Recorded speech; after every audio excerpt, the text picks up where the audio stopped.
Hey guys, well I see Dirk's in here. Uh, Early bird gets the worm, right, Dirk? And yes, you did have the first and second comment. So um, maybe I need to start doing like prizes or something for like. I'm not being sarcastic at all. I'm saying maybe I need to start offering some kind of small little prize for people that get in here early. You know, I'm not trying to buy viewers or anything. I'm just saying it would be kind of cool to do that. Um, you'll probably notice for anybody that's watching, that was watching last time I did a stream, I've got the same background up. Just I don't know. I just thought it was cool. I'll leave this up for a little bit and then I'll switch it off.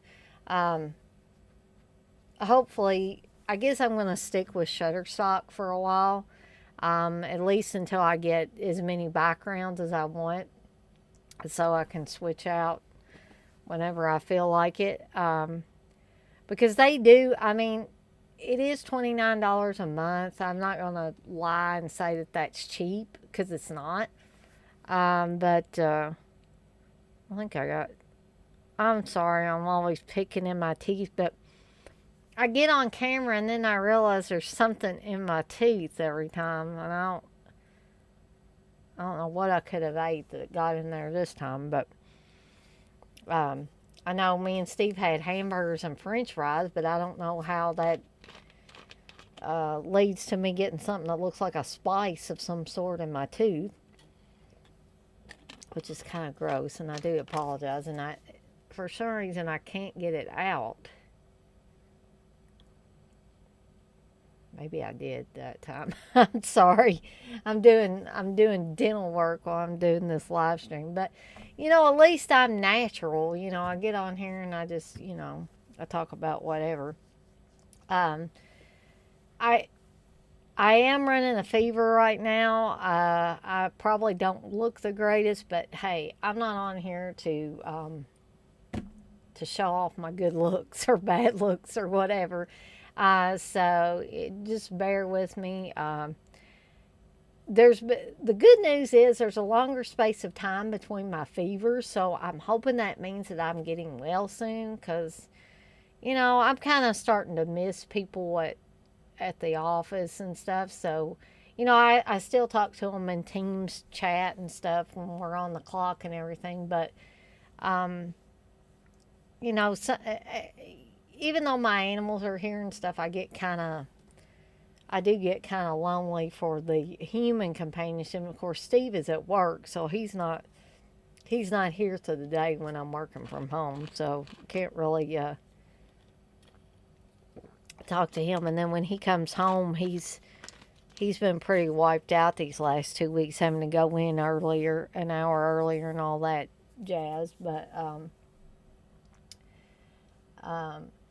and I did test my audio, so Dirk, I hope you can hear me, and anybody else that's watching and just not in the chat. I did test my audio, but you never can tell. Something might come unhooked at a moment's notice or something. So if you can't hear me, please let me know. So anyway, now that I blabbed about just random shit, I did want to bring up something that I discovered on YouTube before I get into the Extreme or Cheese Extreme Wednesday.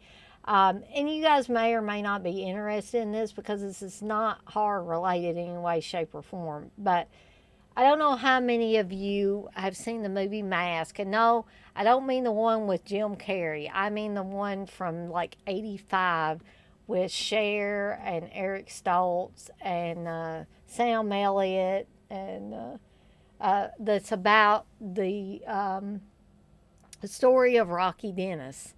I have always loved that movie. If I remember correctly, it was a movie that my mom introduced me to. It, it's a really, really, really good, I guess you could call it a biopic. But anyway, I ran across a real interview with Rocky Dennis's real mother, Rusty, the character that Cher plays in the movie. And it's not really great quality, but it's from a show called People Are Talking out of California, evidently. And this was from 1985, and they did like a 37-minute interview with Rusty Dennis, whose name at the time was Rusty Mason. And I did not know that she also had a son that was older than Rocky, Joshua. And so they had him on the show as well towards the end of the interview. But in case any of you are interested in the story of Rocky Dennis, if you like the movie Mask, and want to find out more about the real Rusty and the real Rocky, hey John, there are actual pictures of the real Rocky Dennis that are shown interspersed into the interview. And it was amazing that they pretty much they must have went by pictures when they were coming up with the makeup to put on Eric Stoltz, because the pictures of the real Rocky Dennis seem to almost mirror the makeup that was put on Eric Stoltz for that role, who was also excellent in the role. But I just really enjoyed a peek inside the life of the real Rusty Dennis, and the story she shared about her son, Rocky. But I just wanted to just throw that out there in case there's anybody that's watching this, or Dirk or John, if you're interested in stuff like that at all. I like those biopics or dramas and stuff like that. John, you say you finally saw X, you liked it, didn't love it. Some of it was kind of silly, but it was solid. Yeah, I mean, I kind of got that vibe too, John, when I was watching it. But to me, even though the kind of the backstory of it was people making a porno film, I could look past that a lot, even though it was featured prominently in the movie. There's no doubt about that. And there were a couple of scenes where I was like, yeah. But overall, the movie kept me going, had a lot of twists and turns. And I do get what you say, John, about some of it being kind of silly. Um, but some movies that I like really well, they have an abundance of silliness, just like the couple that we're going to talk about tonight eventually, that I enjoy, but that doesn't mean they don't have silly parts in them. And you also say, I recommend the Northman highly if y'all ain't seen it. It's awesome. I did see parts of it. John Steve was watching it a few weeks back, and it seemed interesting. I don't know if it's entirely my cup of tea, but maybe perhaps I should give it a chance and like sit down and really watch it. So I'm so busy anymore, even on the weekends, with me working full time. When I was working part time way back when, it seemed like I had a lot of extra time to, do my house cleaning and, clean the animal enclosures and do all that stuff. And now that I'm working full time, it just seems like there's just not enough hours in the day to get everything done. And, me and Steve have to eat, so I have to cook supper and things like that. And so by the time I finally do get to sit down, like I was doing stuff on up until about 15 minutes before I started the stream. And that's the way it usually is every day of my life anymore. And I'm sure you guys recognize that. I'm sure you all go through that as well. But see, I totally forgot, what I was getting to. Oh my gosh, maybe the COVID did give me brain fog, because I don't know if it's that or, just the fact that I'm not feeling the greatest, or, just too much stuff going on. But I did want to bring up Mass, the 1985 Mass, before I got into this. And how it fits in with the movies I'm getting ready to talk about, hell, I don't know. I just wanted to bring it up just because I ran across that video on YouTube a little bit earlier. So anyway, I'm going to go ahead and get started with the movies for tonight. And y'all feel free to chat, throw stuff up in the chat. I'll glance at the chat as I'm going through these movies. And if you got any, comments, questions, what have you, you can feel free to put those in the chat. So the first one I want to talk about is Demented. It says, revenge is sweet and deadly. And that picture, doesn't that picture just make you want to watch this movie? There's something about that picture that is so insanely over the top and then you've got the bloody letters spelling out Demented there at the top. I mean, really, it's a very simple cover. But it still works. I mean, in my opinion, I think it works to get you intrigued. So the basic story of this is a rape revenge scenario, which you're probably thinking, oh, well, I've been there, done that. I've seen that already. I've seen all the rape revenge films, and I don't really need to see another one. But yes, you do. You need to see this one. And I'm going to tell you why. For one thing, Sandy Cobb presented this movie, or produced this movie, or whatever you want to call it. And as we all know, Sandy Cobb was responsible for Terror on Tour. He I believe he was responsible for Home Sweet Home. And yeah, he was responsible for Home Sweet Home, as well as many other people. And he was also responsible for, oh, come on, I'll think of it here in a second. To All a Good Night. Okay, so needless to say, you're going to see other actors from some of these other movies that Sandy Cove has produced. One of those people being porn actor Harry Reams, who you will see right there with his mouth open. And I cannot believe that that light already went off. It's supposed to last for 2 hours, and it did not.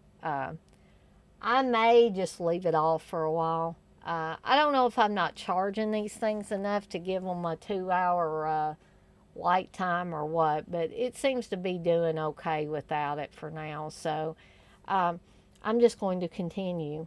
So this was also produced by Alex Rebar and Rick Whitfield, who are also responsible for some of the same movies that I mentioned that Sandy Cove was attached to. This was also written by Alex Rebar. To All a Good Night also had Harry Reams in a small part. He has a bigger part in this one. There's also another person from Home Sweet Home, which is the main character, the woman who gets brutally gang raped and ends up having to go to the mental hospital for a while. Harry Reams plays her husband, who he's not a very good husband. He's an unfaithful husband. And something leads me to believe that all the time his wife was in the mental hospital after the gang rape, he was fooling around with a woman named Carol. And he, I think this is an interesting role for Harry Reams to play. He plays a surgeon in this movie. So, something I found very unnerving, I guess might be the way to put it, is the fact that the woman who's gang raped at the beginning of the film is married to Harry Reams' character. She's married to a guy who was known for his porno films. And he's supposed to be playing, albeit unfaithful husband, but a pretty straight-laced surgeon, which probably Harry Reams never got a chance to play again in any film. And needless to say, they would put him as a surgeon and an unfaithful husband in an exploitation film like this. So let me give you a brief plot synopsis of this movie from the back of the Blu-ray. Steve cannot believe I bought this Blu-ray from Screen Factory, by the way. After surviving a brutal and devastating assault, they call it assault, I call it a gang rape, Linda Rogers is institutionalized in order to deal with her intense trauma. By the time she is finally released, her attackers have been brought to justice and imprisoned, but the psychological scars remain. Tormented by visions of her attackers and mistreated by her philandering husband, Linda is pushed over the edge when she encounters 4 young men whom she confuses with the man who assaulted her. Consumed with madness, Linda attempts to enact a bloody retribution for the disgusting crimes committed upon her. And no one is safe in this shocking 1980 exploitation film in the tradition of I Spit on Your Grave. Now, I wouldn't go so far as to say this is exactly in the tradition of I Spit on Your Grave, but it does its job well. It is very low budget. It does have a porn actor in it. The other actors and actresses in the movie aren't the best, but they aren't the worst either. But why I consider it cheesy is just not the brutal rape scene at the beginning. That's pretty charged and disturbing and upsetting and disorienting and all of that as any properly filmed rape scene would be. Um, the more you get into the movie itself, the more drug, it feels druggy. And I don't know if the people were on drugs that were making it. The people in the movie were on drugs, or it was just the way that. And this was directed by Arthur Jeffries, and I don't know for sure if that was a pseudonym or not. I didn't get a chance to look that up, but that is who is listed as the director. Um, but like her, Linda's delusions and things like that seem a little over the top at some points. When you compare it with something like I Spit on Your Grave, she never had any delusions. She basically went from, and she wasn't institutionalized because the I Spit on Your Grave was more tight. It took place in a smaller amount of time. Uh, I'm not even sure that this movie, Demented, even says how long that Linda was in the institution. Um, so, with Camille Keaton's character of Jennifer Hills in I Spit on Your Grave, this takes place during a summer, basically. I Spit on Your Grave does. She's brutally gang raped after a little bit of setup. There's about 20 minutes of gang rape, and then the rest. There's like 20 minutes of setup, 20 minutes of gang rape, and then the rest of the movie is her getting her revenge. Okay, so that movie is very tight, takes place in the summertime. Demented, on the other hand, there's a space of time, we don't actually know how long, where the woman that is gang raped is institutionalized. Um, so this makes it even weirder because evidently she was treated in an institution. They probably had her on medication and what have you. Who knows? They could have done electroshock treatments. But she came out worse for wear than Camille Keaton's character did in I Spit on Your Grave. And some of these other rape revenge movies like Thriller, A Cruel Picture, or They Call Her One Eye, because she just, it's not like they raped her and then she's going to get their asses. This is like they raped her. She couldn't cope. She had to go to the institution. When she gets out, her husband comes to pick her up, but we soon find out he's no good. He's not a protector for her. He's not going to help her. He's just going to make things worse. That was another thing Camille Keaton's character didn't have on I Spit on Your Grave. She did not have any sort of husband character. She was a single woman. She was alone. She was a writer. Um, and it was a whole different set of circumstances in this one. And the reason why I think a lot of people would consider this cheesy and why I would consider it slightly cheesy is because it is over the top. It's a very over the top exploitation movie. The woman gets raped, she goes to the institution. All of a sudden, she starts having delusions. She's supposed to be cured with some tender, loving care from her husband, who's obviously not going to give it to her because he's always running out having sex with some woman named Carol all the time and lying to her. And so she obviously can't cope with things outside the institution. So, in her demented mind, as the movie is called Demented, she sees these other young men as the men who raped her, however many years prior it was.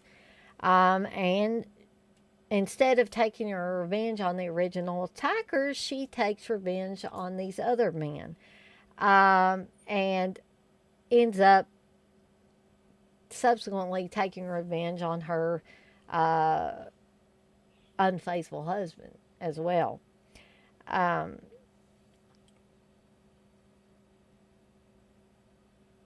X-ray, you say, I Spit on Your Grave had a bootleg version. David A. Hess. Yeah. Oh boy. Sammy's Sammy, my tricolor basset, is barking like a crazy thing. X-ray, you say Demented sounds similar to The Witch Who Came from the Sea. Now, see, The Witch Who Came from the Sea is one that I always wanted to watch, and I believe it wasn't it on the Video Nasties list at one time. Um, I always wanted to see it, but I never have gotten around to it. So I probably do need to see it. Would you consider The Witch Who Came from the Sea cheesy, X-ray, or would you just consider it one of the many rape revenge films that came out, or is it even a rape revenge film? It's a very fucked up movie. Okay, gotcha. Um, which just you saying that kind of makes me want to watch it even more, because I've seen like quick scenes from it, and I didn't really get the gist of it, just seeing those quick scenes. So that intrigues me actually. So it does make me want to watch it. Um, you say nah, just similar in terms of story. Got you. Um, You say, off topic, did you see Rob Zombie? Yes, Monsters trailer. I have not, X Ray. Is it worth even checking out, X Ray? Hey, old Curly Jaws. Uh, no, I did not see the Monster trailer, old Curly Jaws. And honestly, I don't, I kind of want to see it, kind of don't want to see it. You know what I mean? So X-ray, you say it was abominable? Oh boy. Okay. Uh, Durkee Sandbag. Sorry, I had to tend to my young, and he wanted me to set him up on the Evil Dead game. Yeah, I just got that Evil Dead game in a few days ago, and had Steve install it for me on the PlayStation 5. Um, I'm really enjoying that game, but I suck at video games, so I haven't gotten very far in it. Um, X-ray, you say it looks like they spent $10 on it. Oh boy.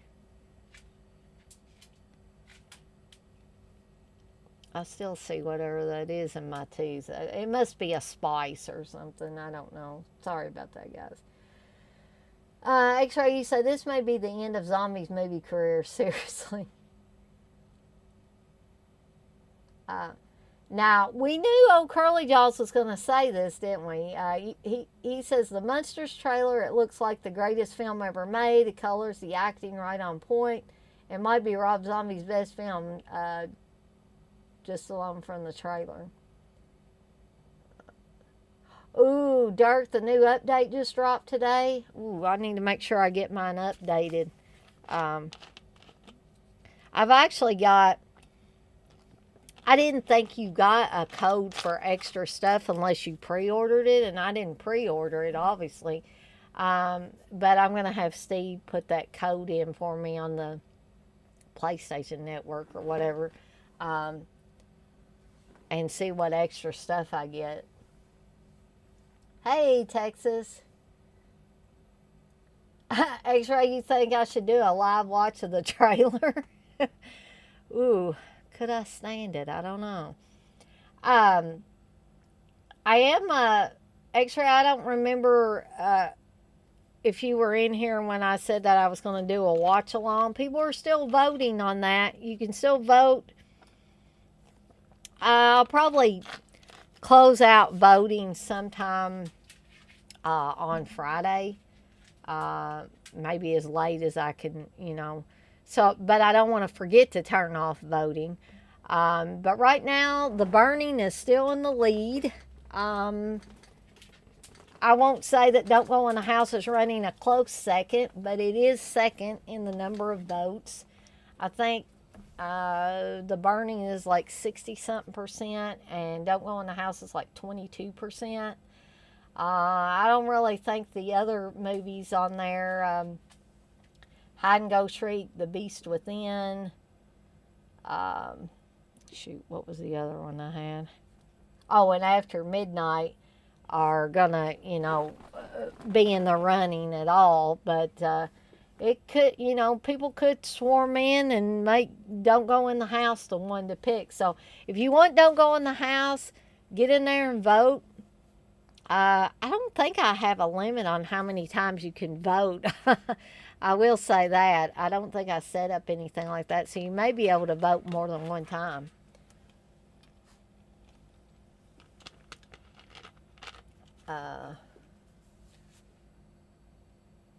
Dirk, you say, I haven't played Survivor because I don't want to play with randoms. I only play as Demon Henrietta mostly. I haven't played with Demon Henrietta. I've been playing mostly with the, and I haven't done the Survivor mode.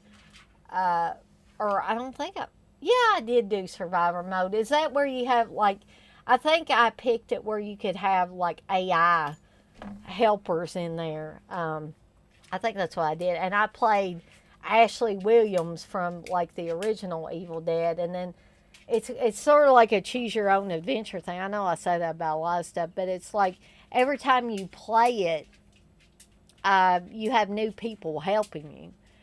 But I haven't played it online or anything because I suck so bad at the game. I'm afraid somebody will get mad at me if like we're on a team or if it's anything like being on a team. Um, I would just rather, um, I would just rather play it by myself and have the AI characters in there to help me. Like one time I had Annie and Ed from Evil Dead 2 helping me. One time I think Henry the Red and I can't remember who the other person was that was helping me, but X-Ray, you say, fuck the votes, do it live. Dirk, you said you voted for the burning. John, you said the Monsters trailer needs a solid black and white color correction. It being in color no. Yeah, that's kind of, I don't know what they're trying to do there exactly. To me, that would be like colorize it. It's like, you remember when they colorized, didn't they colorize all of the Wizard of Oz at one time? And that just like, to me, that takes away from like when I was a kid when I watched it, where it was all black and white until she went to Oz. And then it was in color. And that was really amazing, the way that was set up. When I was a kid, we watched that movie every year. And again, it would be like colorizing Psycho. Some things just don't need to be colorized. They're fine the way they are. They're a product of their time. And I just like them the way they were originally.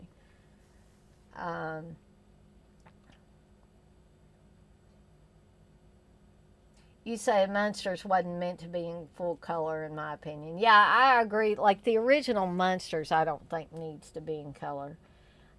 Texas, you said the Munsters Go Home movie was in color.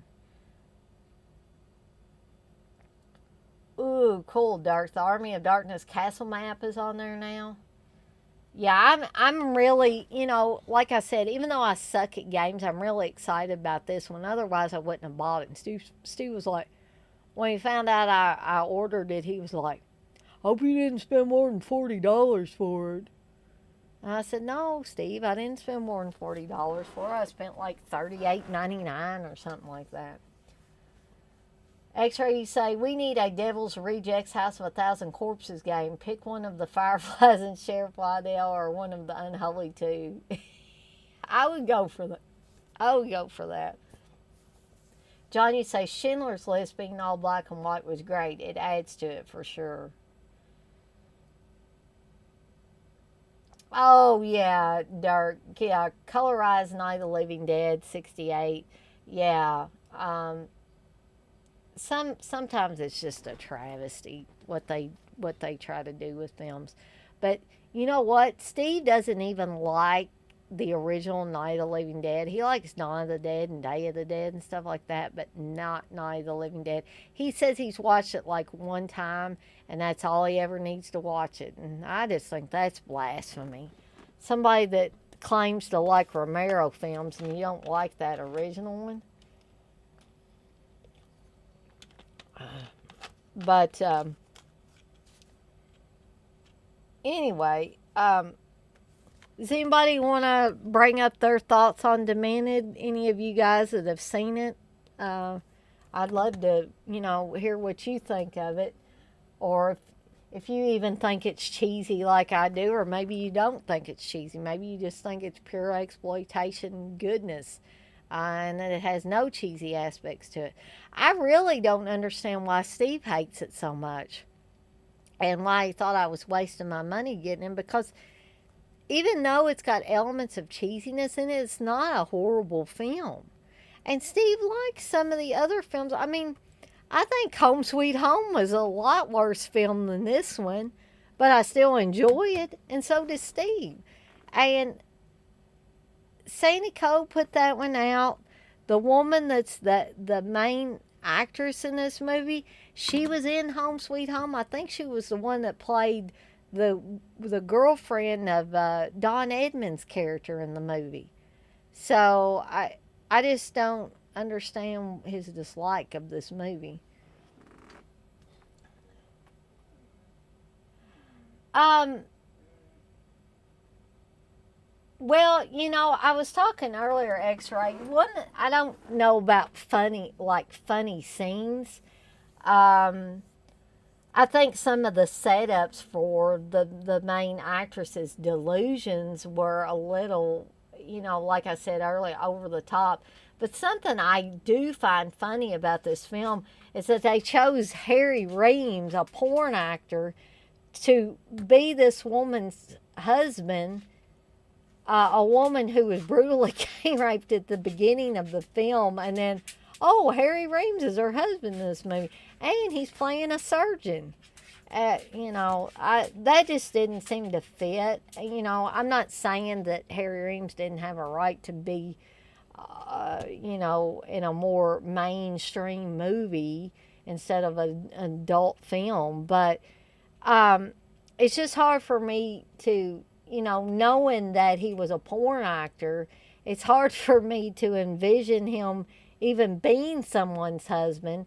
And just because they're a porn actor doesn't mean they're a rapist, but it's kind of weird to me anyway that she would go from being brutally gang raped to, okay, Harry Reams is her husband. And he didn't go by Harry Reams in this movie. I'm trying to think what name he went under. It could have been this Bruce Gilchrist, because he did not use the Harry Reams name in this movie. But I knew it was Harry Reams as soon as he was um, on camera in the car. I was like, damn, I forgot Harry Reams was in this movie.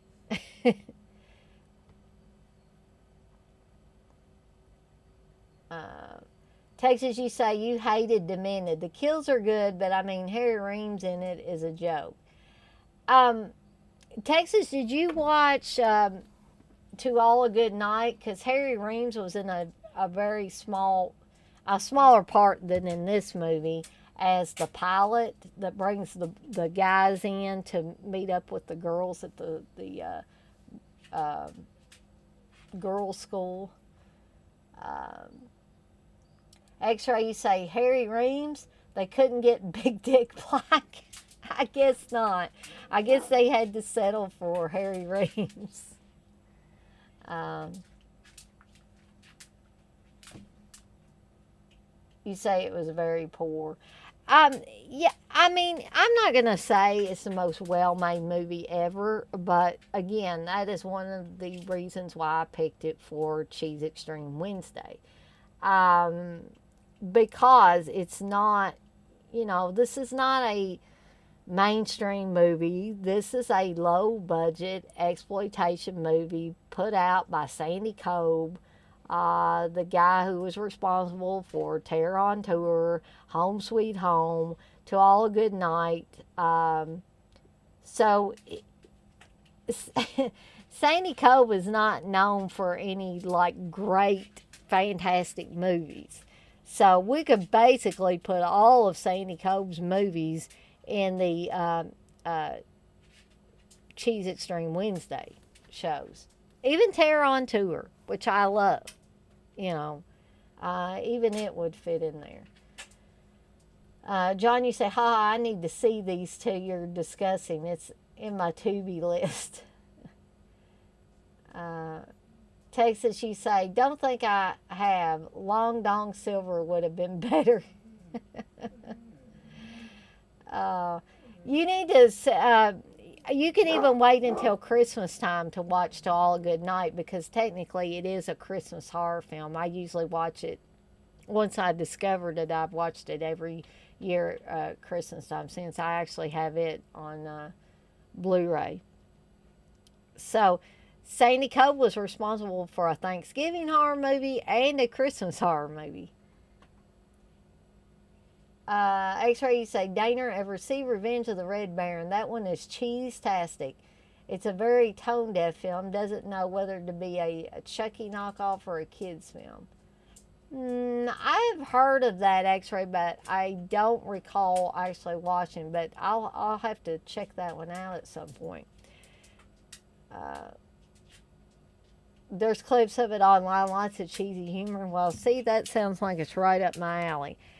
So, although I'm going to finish up here with Demented, and we're going to go on to the next one that I've got to talk about. Even though Scream Factory put this out, there's really no special features to speak of. I mean, you get the 1080p high definition widescreen, which actually this movie is probably never going to look that great anyway. And it only has DTS HD Master Audio Mono. And that's about it. I mean, I don't think you have a trailer. I don't think there's definitely no commentary or anything like that. So this is pretty much a bare bones DVD. So I would not recommend you spend a lot of money on it, even if you're thinking about buying it. I don't recall exactly what I spent on it, but I don't think it was a whole lot. But there on the inside, it doesn't have a reversible cover, but you can see one of the guys in a mask there. And it's 92 minutes, so it's about average. And it does have English subtitles, which most of us are not going to need. Yeah. But that's Demented. John, you say To All Good Night is not bad. I saw it a year ago. It's the David Hess one, right? Yeah. Yeah, the David Hess directed one. That is definitely the one, John. Yeah, I don't think it's a horrible film. But, people laugh at me. I don't think Terror on Tour is a horrible film. Yeah, it has cheesy moments, but I don't think it's a horrible film. Okay, so the next film I want to talk about, or the last one I'm going to talk about tonight, is Don't Go in the Woods. Now, a lot of people think the title is actually Don't Go in the Woods Alone, but I don't think that is correct. I think the title is simply Don't Go in the Woods. And I did not buy this. Steve had a copy. I think this was the one Steve had a copy of, and he didn't realize he did. And he bought another copy, I guess, from Vinegar Syndrome with a slipcover. And then he realized, oh, hey, I already have this movie. And so he gave me his old one. So I kind of got a free movie out of the deal. Texas, you say you love this one. X-Ray, you said, been meaning to see Don't Go in the Woods. Heard it's redonkulous. X-Ray, it pretty much is, but it's fun. And this is one, I believe our good buddy at Dead Pit, CK, champions. I could be wrong, but I thought he did. You know, CK has, you know, this one, The Forest, Madman. There's certain ones that I've heard him talk about quite a bit since I have been listening to the Dead Pit show. Yes, X-Ray, I will more than likely be getting to Thou Shalt Not Kill Except, because yes, I do have that, because everybody knows what a huge Sam Raimi and gang fan I am. And this one was directed by another one of Sam and Bruce and all those guys' friends, Scott Spiegel. And sorry, I'm trying to get the... Steve leaves these stickers with the title of the movie on the tops of a lot of these Blu-rays, and I don't know, I'm just picky. I don't want to leave that on there, so I've been trying to peel that off. But anyway, I probably will more than likely be talking about that one. Right now, I'm just going through my Blu-ray shelves and pulling out the cheese, or the ones I think are cheesy, in alphabetical order.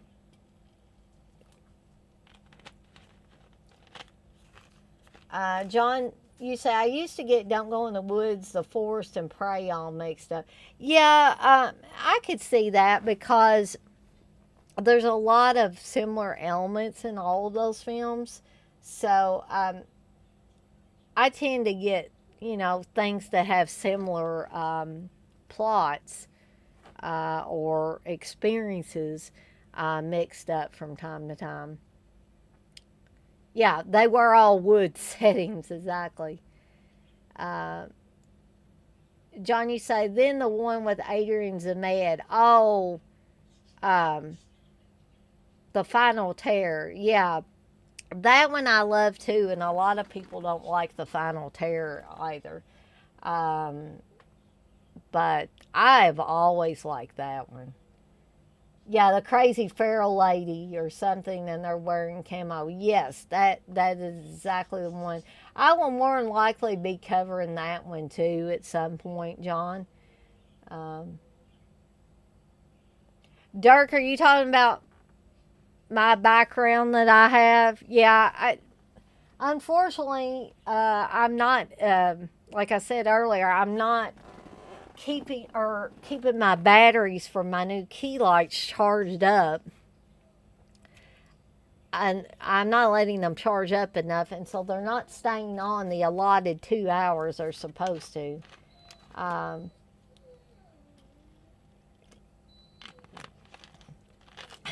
But thank you. I'm glad you enjoy it. This is actually a background image I got from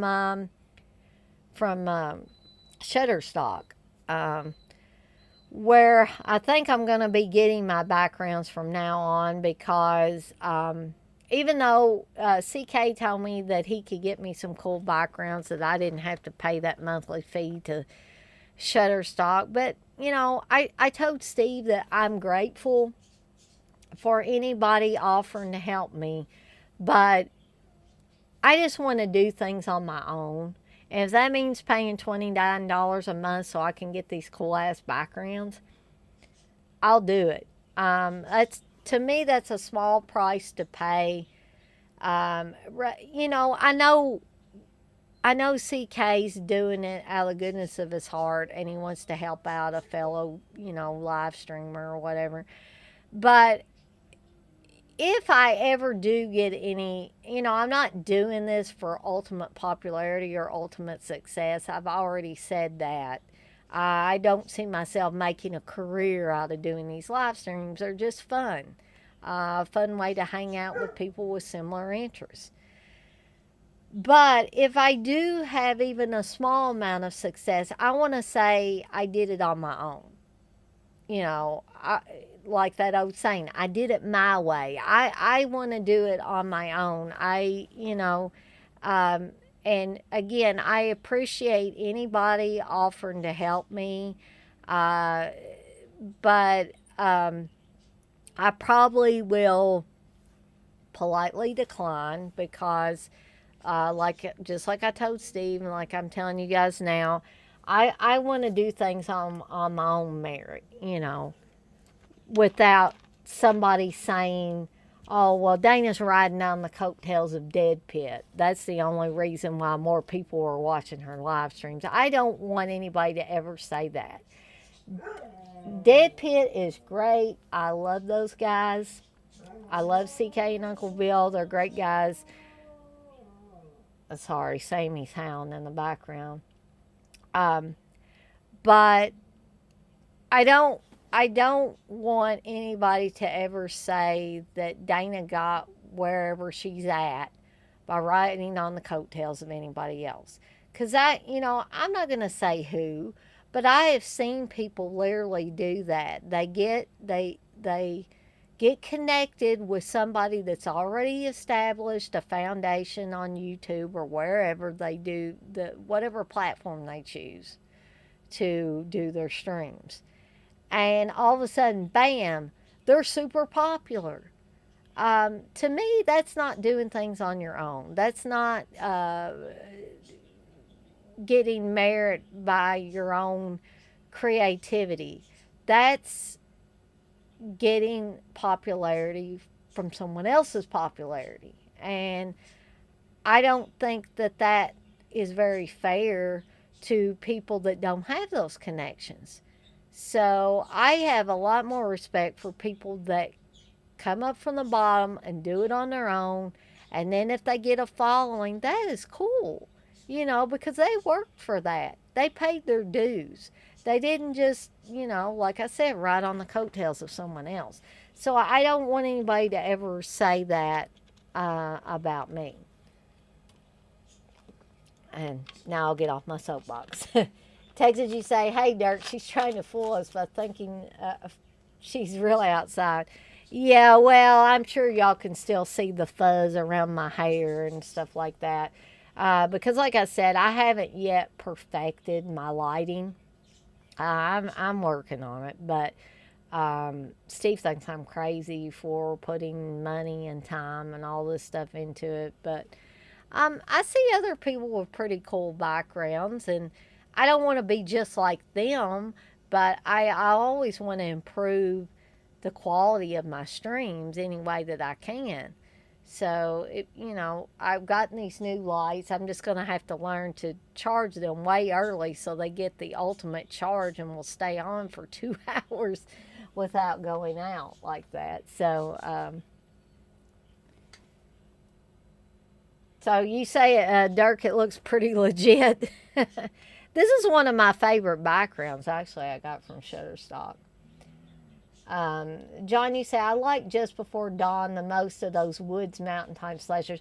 Just Before Dawn was a really cool film. When I discovered it, I was like, how in the heck did I ever miss this in my video store days? Because that's an almost perfect slasher, in my opinion. Very creepy, very atmospheric, and the killer in it really, really works. It really does. Make sure you say Dana is keeping it gangsta. Uh, maybe. I don't know. John, you say, I like your show and Steve's. It's a different thing from CK and Uncle Bill. To me, that's what makes it cool is the different types of shows. We all know everyone is different. I like the differences. Well, thank you, John. That I've said this before. I'll say it again. It's little things like that where you can tell that somebody's getting enjoyment out of something that you're doing. And again, I don't want you guys to think Steve's an asshole because he's really not. Um, but sometimes Steve can be abrasive in the way that he says things, and he has told me things like my live streams go on way too long. I don't give enough notice of them. I tried to get better at that, but then today I realized, oops, I forgot to advertise this one. So I do apologize for that. Um, he says my lighting doesn't look good, that it doesn't look natural. Uh, I don't even think he thinks it's worth me having the web around green screen because he hints that it doesn't look that good anyway. But he didn't think that I needed this gaming chair or racing chair or whatever you want to call it either. But it's actually it's actually very comfortable, and I like it when I'm doing these live streams. But it is what it is. Um, Dirk, you say woods and forest settings resonated more with me as a kid because it's where I lived back in the sticks. Yeah, me too, Dirk. When I was living with my parents growing up, I mean, that's all I remember. My parents lived in town, a small town, albeit for a short time. And when I was 2 years old, we moved out in the country. And so I don't remember living in town. All I remember living in was, the sticks, just like you said. And I totally understand that the woods theme in some of these horror films resonating with you. Because when you live out in the sticks, you pretty much feel isolated. And in a lot of ways, you are isolated. Um, there aren't as many places like that now as there was when I was growing up, but they're still there. Um, but in a lot of ways, it made those movies more powerful for me. The Friday the 13th and some of these other movies that we've talked about, Just Before Dawn, even though I didn't watch Just Before Dawn until much later in life. Um, but I'll tell you a little story about that. Just to let you know how isolated it is in the sticks. My mom um, used to watch a lot of slasher movies, the Friday the 13th and what have you. Not so much anymore, but she used to. And when about the time, well, sometime a little bit after I graduated from high school, my dad built my mom a little cabin up in the woods above their house. And it was a nice little cabin. My dad did a lot of work on it. But I mean, it wasn't a cabin that had electricity or anything like that. And mom basically didn't want that. It didn't have a bathroom. She had a little, not a porta potty, but a little camping toilet up there. She had a bed up there. Dad put her in a little stove so that when it was cold, she could heat that up. She even cooked on that stove. She made some soup and stuff, and I went up there with her and like ate soup, and it's very relaxing. It was quiet up there and everything. But there was a time period when my mom would bring a portable DVD player up there and watch movies. Well, she had a taste of this a little bit at home, at the house. But then she was even more isolated when she went up to the cabin. And she started out watching horror movies. And then she was like, Dana, I can't do that anymore. It's like really freaking me out. She would hear these night noises and stuff. And there she'd be watching something like Friday the 13th. And Jason will be stalking somebody in the woods. And she hears something knocking on the side of the cabin or something. Talk about freaking somebody out. So, Dirk, I totally get that. Um,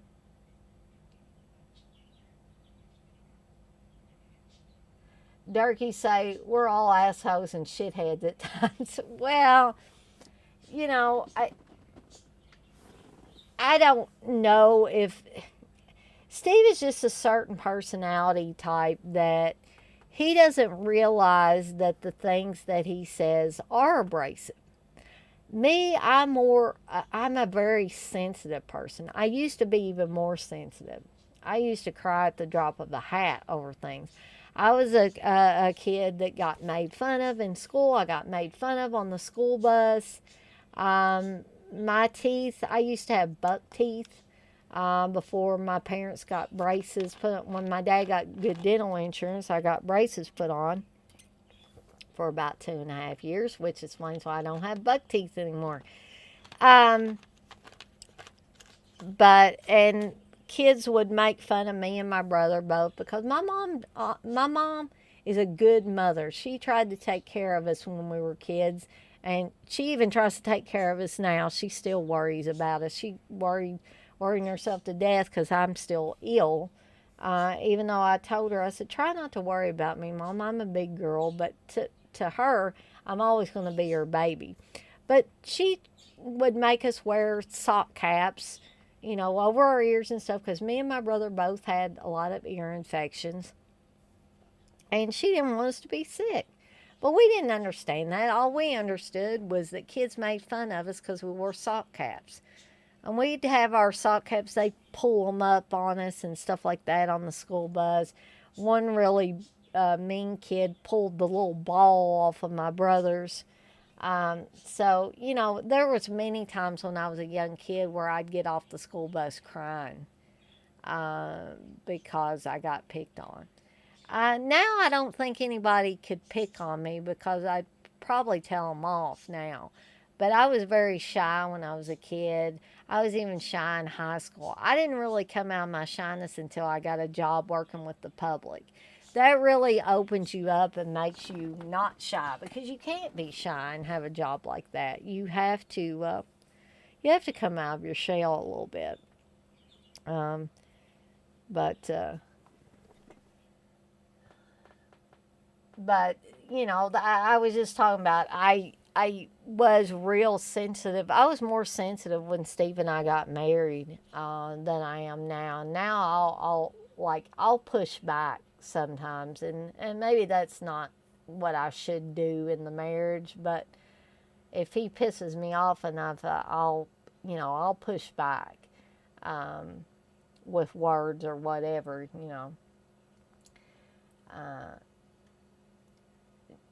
John, you say it's easy to get discouraged because everyone has a channel now, but it's fun. Keep doing your own thing. Hell, mine probably won't ever be big at all, but it's a fun way to do something once a week. Yeah, or 2 or 3 times a week, John. I need to actually watch yours because, I'm interested in watching other people's stuff. Not to get ideas for mine, just because I'm interested in what other people are talking about.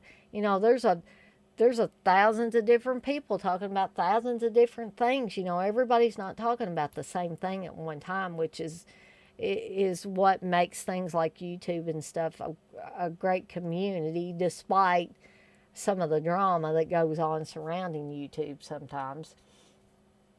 Hey, Darren. Yeah, Darren, it's pretty warm here in Kentucky, too.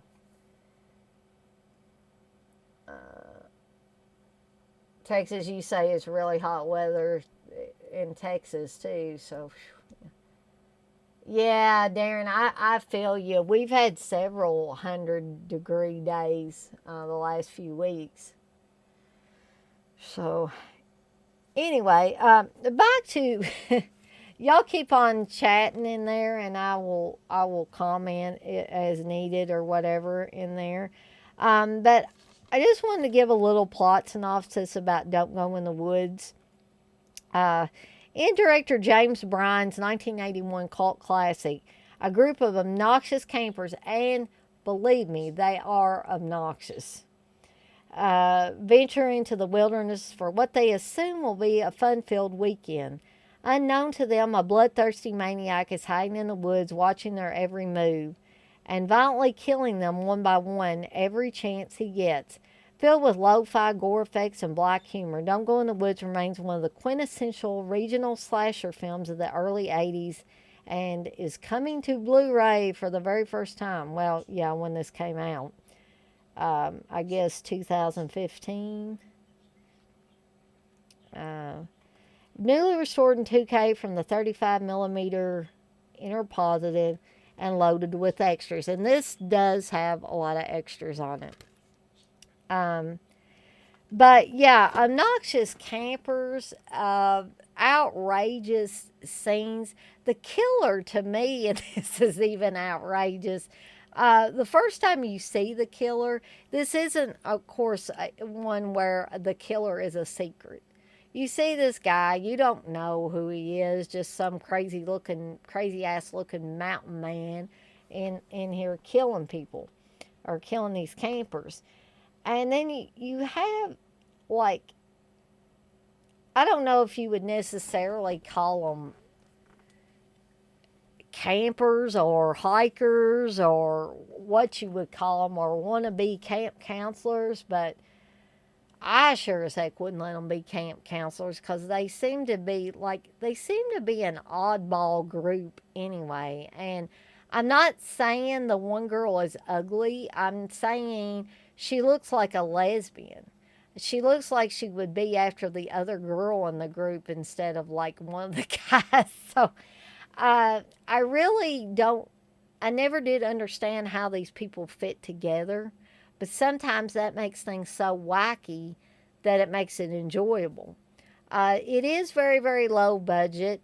It does make a new song out of the theme of Teddy Bear's Picnic. If you didn't pick that out, if you haven't already seen this movie. But, again, the killer is so off the wall. He's got, if I remember correctly, I thought he had some kind of big old jewel-like thing on his head or something shiny on his head and, like, chain-like things. And it's like, what in the world? How does this guy stay hid, without being found? And I also want to say, I thought this was the one where there is a woman painting and she's got her baby out there in a little swing or something. And either the baby, I'm sorry, I didn't get to refresh myself on this movie before I watched it. Either she gets killed and I think she gets killed and like maybe blood splatters on her canvas or whatever, and maybe on the baby that's there. But that is just a very bizarre scene. The way the obnoxious campers or whatever interact with each other, the way they talk to each other doesn't sound like anybody I know, anybody I've ever seen in any other movie, anybody I've ever come in contact with. It's like, I guess maybe James Bryan wrote the script too, but it's like, you're sitting here watching this and you're listening to this dialogue and you're thinking, who in the hell wrote this stuff? And just the things that happen are just so outrageous and so off the wall. I don't recall this being particularly overly gory, maybe just gory enough. But just the setup, the characters, the killer, everything works together to make one of the, in my opinion, cheesiest slashers out there.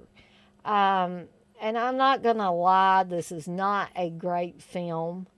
Um, it has the warning on there that's probably meant to get you to watch it. This motion picture depicts scenes of graphic violence. Um,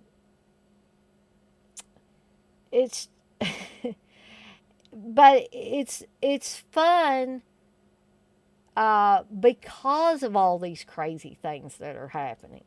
Um, and even though it's not a good film by any stretch of the imagination, it is a fun film.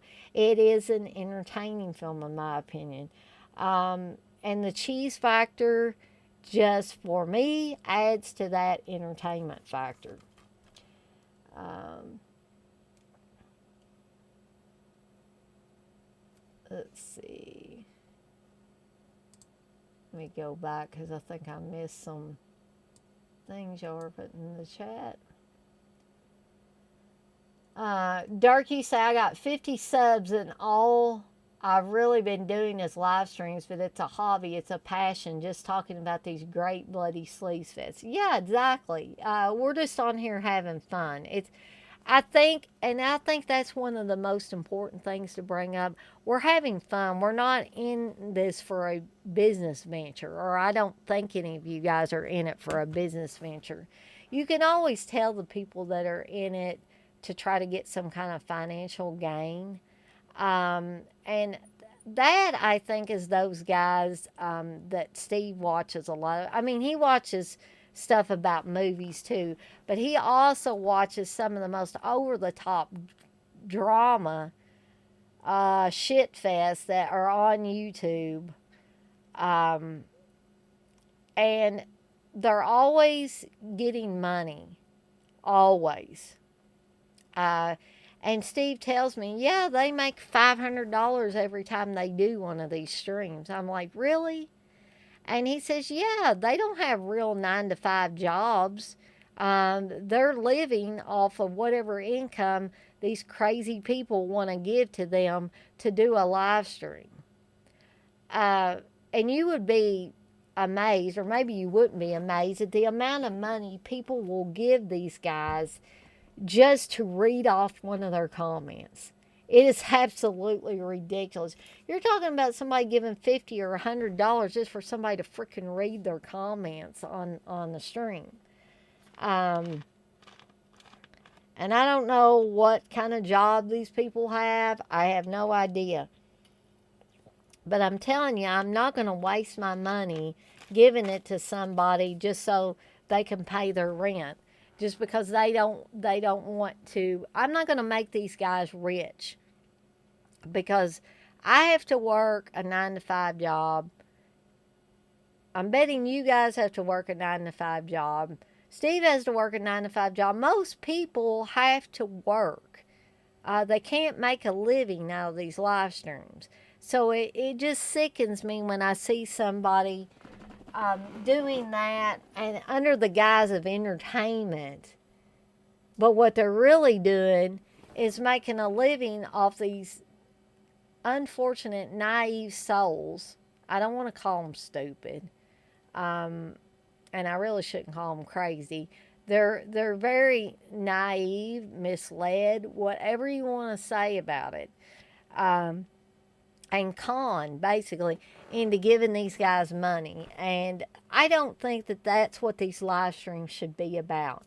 Now, if you want to offer merchandise, like Dead Pit offers shirts and different things, I think that's great. I think that is fine.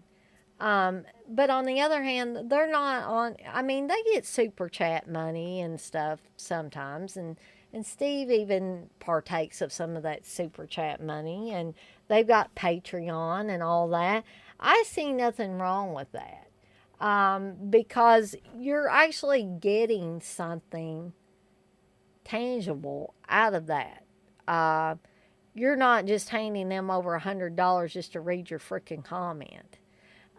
So that's the big difference. Darren, you say, my Severin order is in London, so I should get it in the next few days. Also, Tenebrae Arrow 4K is starting to ship. Well, yeah, unfortunately, though, the one I got mine pre-ordered from Amazon because the price dropped. Well, now they're pushing back the date to August 2nd. So I'm probably not going to get mine real soon. Unless I want to cancel the Amazon order and end up paying more for it, possibly. But that is good, though, that the Arrow 4K of it is getting ready to ship. Dirk, you say it got up to 104 here today. It's like a steam bath sauna. You can't get out of it. LOL. Ugh. Yeah, that's a little worse than it was here. Darren, you say it's miserable weather for sure. I much prefer -5 in the winter, but I'm on. No, you're like me, Darren. I would rather it be cold and I can wrap blankets around me, put on socks, whatever. Um, but it's a lot easier to get warm when you're cold than it is to get cooled off when you're hot. So I totally get that.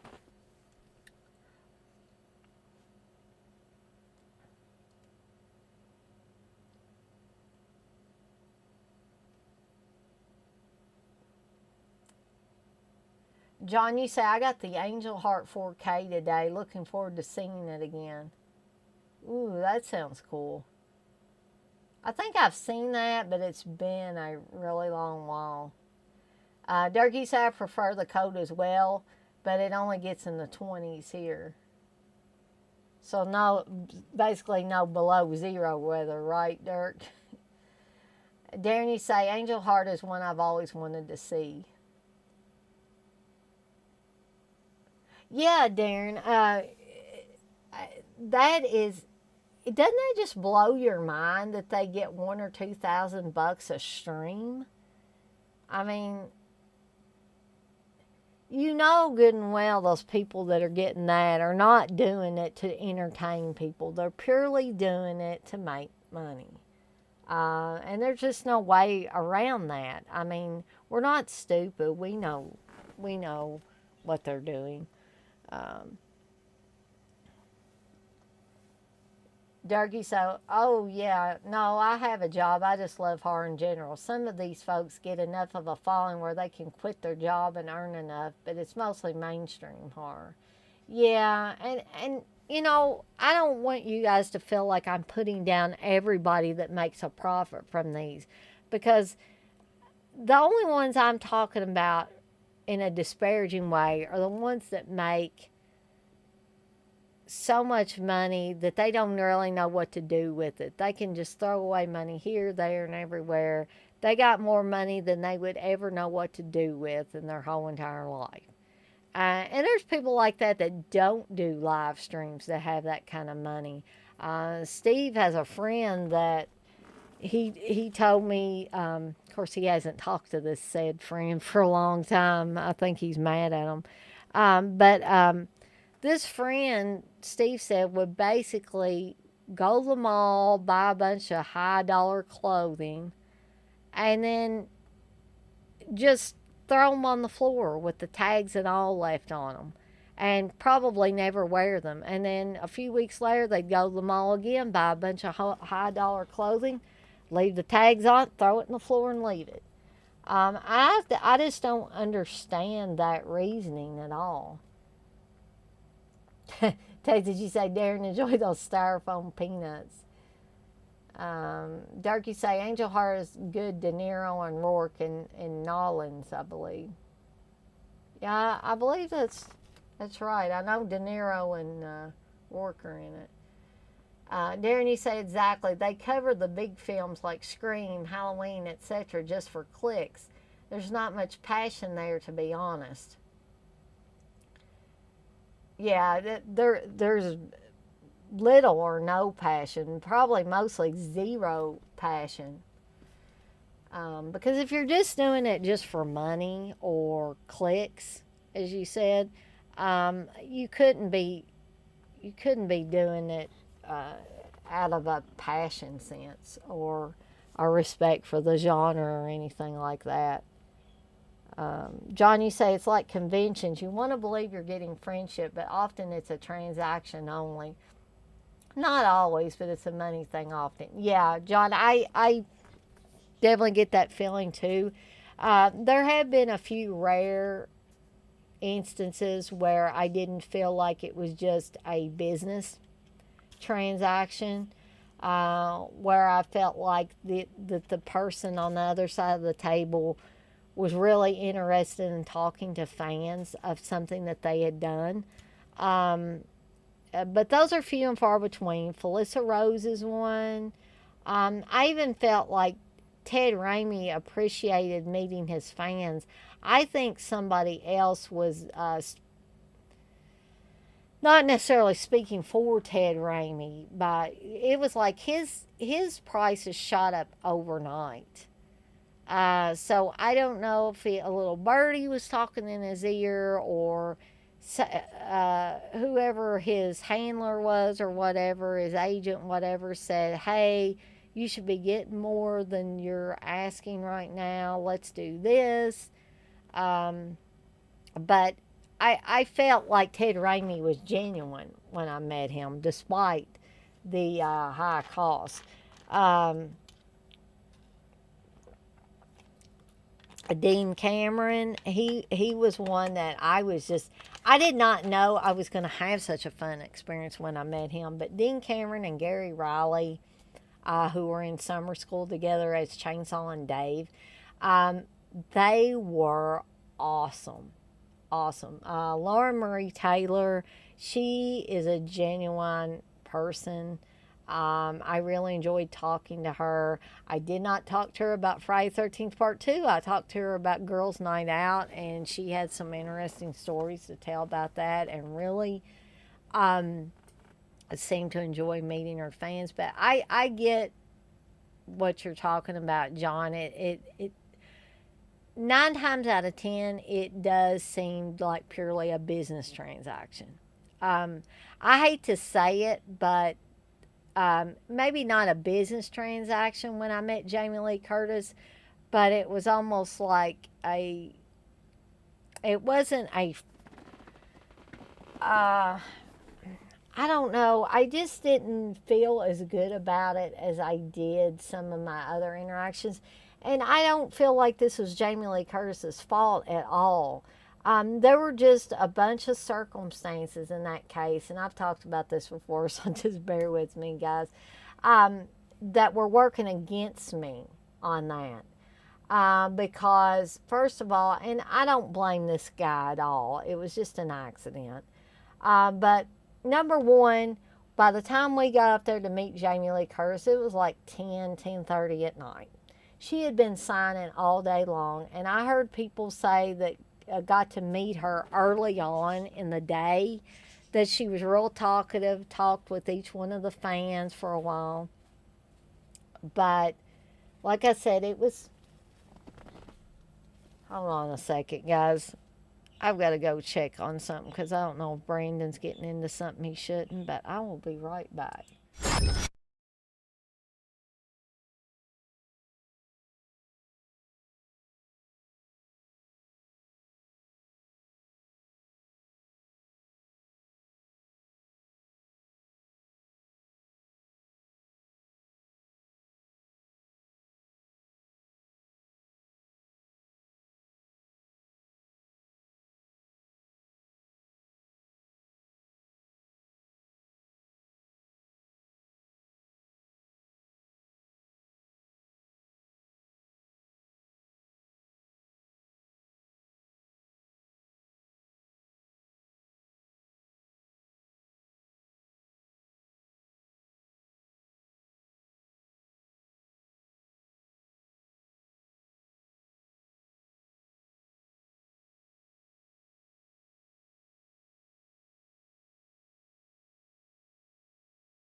Yes, Wes, you are dead on. He did shit in the floor again, unfortunately.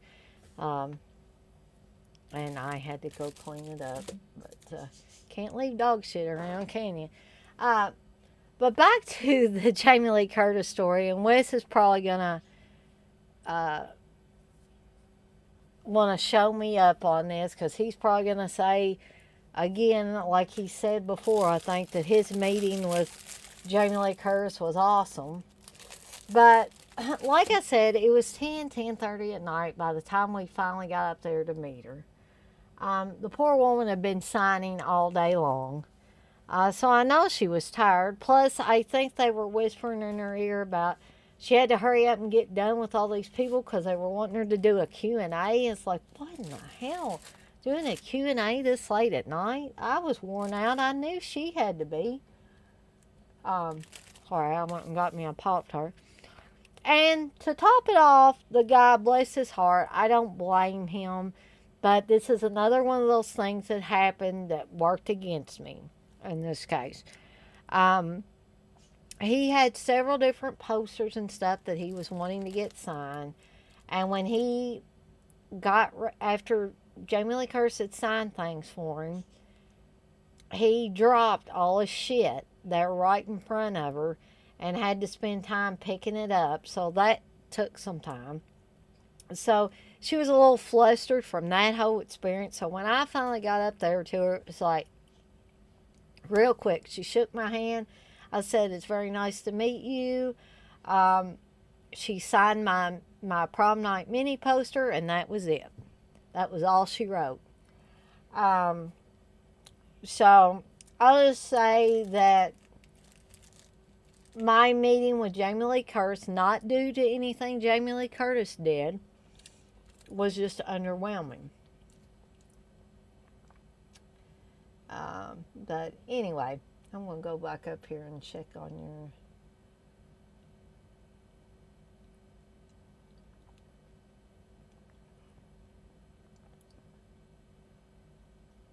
Let's see. Derek, you say Dead Meat is probably the most popular on YouTube. I'll have to check that out. Darren, you say, has William Friedkin ever done any conventions? That's one guy I would gladly pay to meet. There are few and far between, though. You know what? I don't know, Darren. I don't recall William Friedkin ever doing a convention, but, you know, somebody feel free to prove me wrong on that.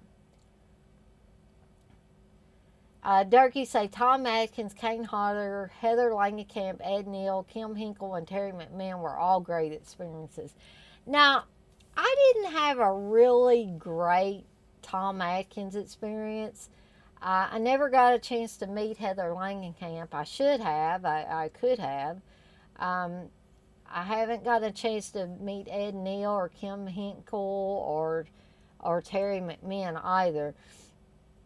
But I'll tell you about my experience with Tom Atkins. And maybe I pissed Tom Atkins off because I didn't buy anything from him. But honestly, at that point in time, I was a little low on funds. And I just wanted to go up and meet him. And he just seemed like, I don't know if he was having a bad day. It was because I didn't buy anything. I just came up there and said, it's nice to meet you. And said a few things. And then went on my way. It's like, it was almost, he kind of frowned at some of the things I was saying.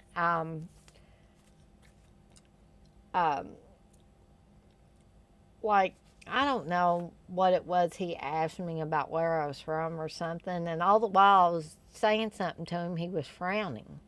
Kind of like he didn't get it. So,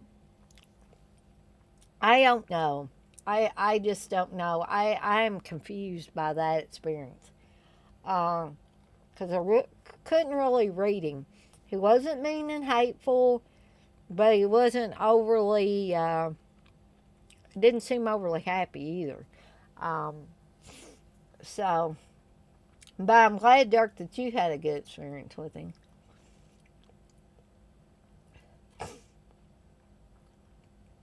Darren, you say he's in his 70s but still so switched on he can reel off names and dates like a 20-year-old. Oh, he definitely can. And he made The Exorcist and Cruising, two of my fave films. I like Cruising, but The Exorcist is definitely probably my favorite film he's ever done.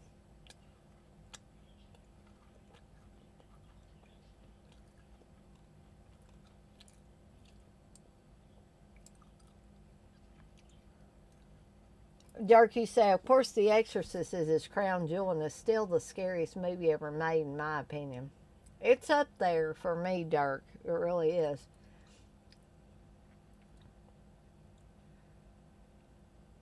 Aaron, are you saying Freakin's a damn show off?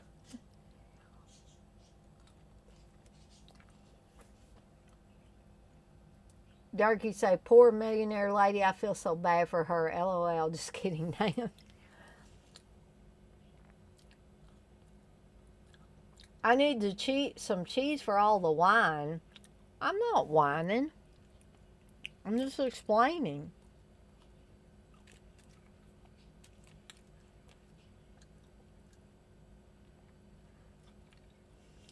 Wes, you said the Dead Meat Show is terrible in your opinion. All slick production with bad jokes. Wes just likes the chicks, I'll tell you that much. 'Cause I will tell you, and this is not against Mel or any of the other chicks that do their own live streams. That is cool with me. But I will tell you, and Wes might get pissed at me, but it seems like every time some new chick comes on the scene doing anything associated with movies and or horror, Wes tells everybody about it. Oh, they're real knowledgeable. They're real knowledgeable. They're real knowledgeable. And that's why I'm just kidding him about uh, just liking the chicks.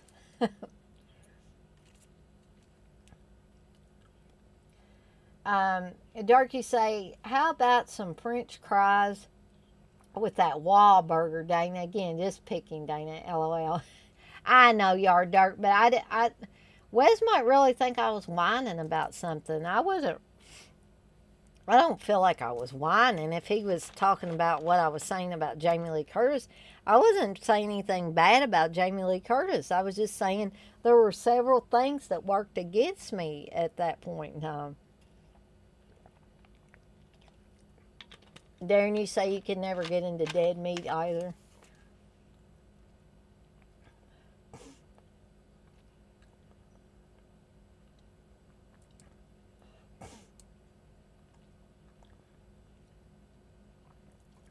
John, you say, yeah, I agree. Dead meat is bleh.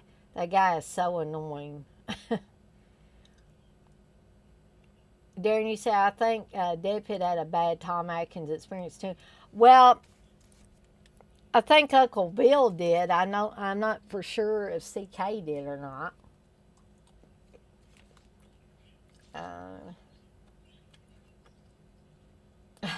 Aaron, you say, no, I'm saying CK is. Talking about Jamie Lee. Well, I don't think he's showing off, but really, it's just he says that, you guys had a great experience with her. And I'm not saying that she was mean to me. I'm saying that a bunch of circumstances worked against me so that she was very distracted by the time I met her. That was not her fault. That was not my fault. That was just the way things worked. Um, Johnny say, yeah, Jamie Lee is a great actress, but she's super political and opinionated. I could see her being short and shit. Um, well, she was kind of curt towards that guy that dropped his shit all over the place. Um, but I couldn't really tell that it may have been her sense of humor. She may have been kidding. You know how sometimes it's hard to tell what some people are really, they may be kidding and it comes off sounding like they're kind of being short or mad at you. Are you saying, oh Lord, here we go, about me talking about chicks on the streams? And Aaron's saying, here we go. Okay, so I don't know if you guys are talking about me talking about that or not. I mean, it's true. Come on, guys. I don't know. Honestly, I don't hear Aaron say that a lot, but I nowadays I talk to Wes more than I do Aaron. So maybe Aaron does, and I just don't know. But Wes does say, every time it seems like a new chick comes on the scene with live streams, he wants to talk about how knowledgeable they are. And a girl like Mel might very well be knowledgeable. I haven't watched enough of her videos really to make a comment on that. I'm just saying that it seems like to me that Wes latches on to the chicks. And I don't mean latches on like a sexual way, because as far as I know, Wes is a happily married man. But a man is still a man, I guess, and they are still attracted by something of the female persuasion, I guess. I don't want guys to be like super attracted to me or anything, and I know they're not going to, because I am, for the most part, a happily married woman, and I'm not looking for anybody else. But I know that I'm never going to be super popular for my appearance, and I'm not worried about that. But I wish that some people could respect me for what I'm doing. And I don't mean you guys, because you guys come to my live streams and you join in and you chat. But there are some people that think if you haven't already gotten on to somebody's real popular show, then you're like a zero. And I'm not saying Wes thinks that. I'm not saying Aaron thinks that. I'm not saying any of you guys think that. I'm just saying there's a certain part of the YouTube community that feels that way. So sometimes I get a little pissed that it seems like people latch on to certain women primarily. Not always, but a lot of the times. And whether they're knowledgeable about horror or not, they're going to talk about how great somebody is. And I'm sorry, Wes, if this pisses you off by me saying this, and I'm sorry that if I bring it up, if you feel like I bring it up a lot. But it's just the way I feel, and I figured they talk about what they want on their live stream. I'll talk about what I want on mine. I have nothing against these girls, nothing at all. But I just wish that Wes could explain to me. He doesn't have to explain to me on here, but maybe in private, why it seems like every chick that comes out, he says they're knowledgeable, Dana. They're knowledgeable about horror, or they're knowledgeable about whatever. It's like, okay, they could be, but are you saying that because they're a chick or because they're really knowledgeable? But that's all I'm going to say about it.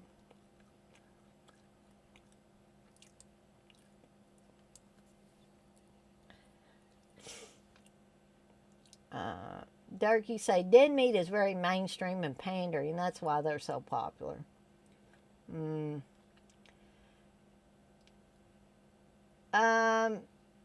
Oh, Curly Jaws, you want to know if I've ever seen The Bye Bye Man? It's probably the most underrated horror film ever made. 10 out of 10. I know what movie that you're talking about, but I haven't actually watched that one, oh, Curly Jaws. I'm going to have to start making a list of all these movies you bring up because I would, generally like to watch a lot of them.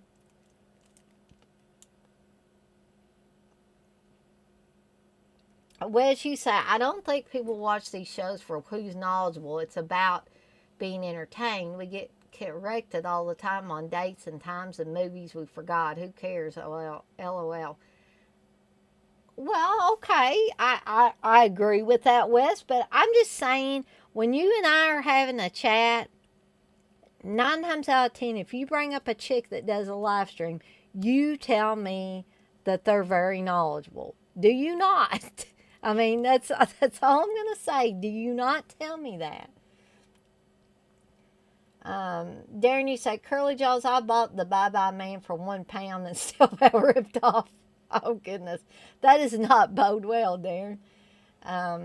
Dirk, you say, I met Tom Atkins first thing in the morning and he pissed off a bunch of folks behind me because he kept talking about how much he loves Shreveport for 20 minutes where I'm from. LOL. Oh, goodness. Well, she say, you're killing me, Dana. I'm sorry. Texas, you say, Curly Jaws, I liked your roast video. Yeah, Curly Jaws, I meant to watch that and I haven't gotten a chance to do that yet. Durkee said, the bye-bye man went bye-bye man.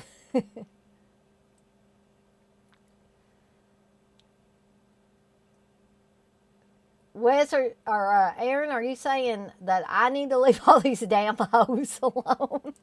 I wasn't calling them hoes. I was saying chicks, women, ladies, whatever. I wasn't being disparaging.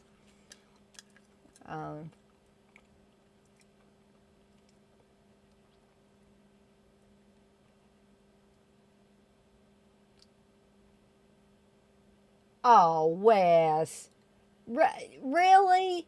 You're gonna tell me that you never claimed somebody was knowledgeable about horror? I beg to differ, but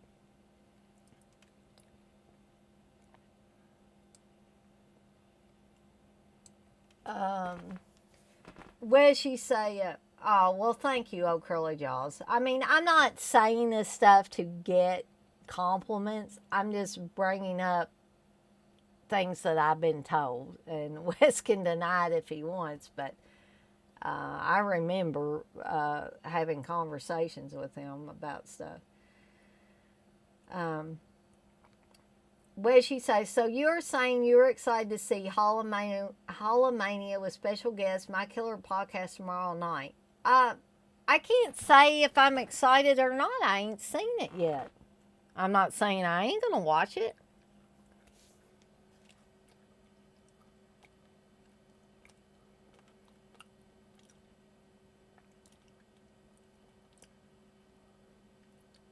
Aaron, you say, Wes is like Earl Akers, boss. He's only in it for pussy.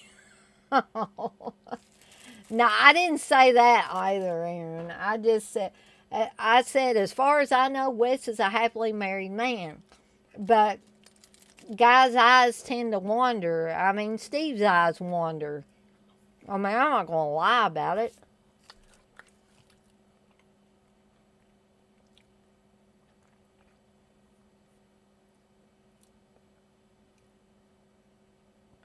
You don't care about what, Wes?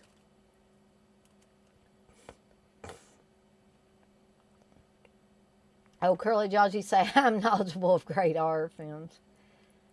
Texas, you say, Wes, you know you're going to piss Master Chaos off from taking her away from his show. Also, she's been on, Texas, she's been on his show too. I knew she had been on Garrett's, but I didn't realize she'd been on Master Chaos's too.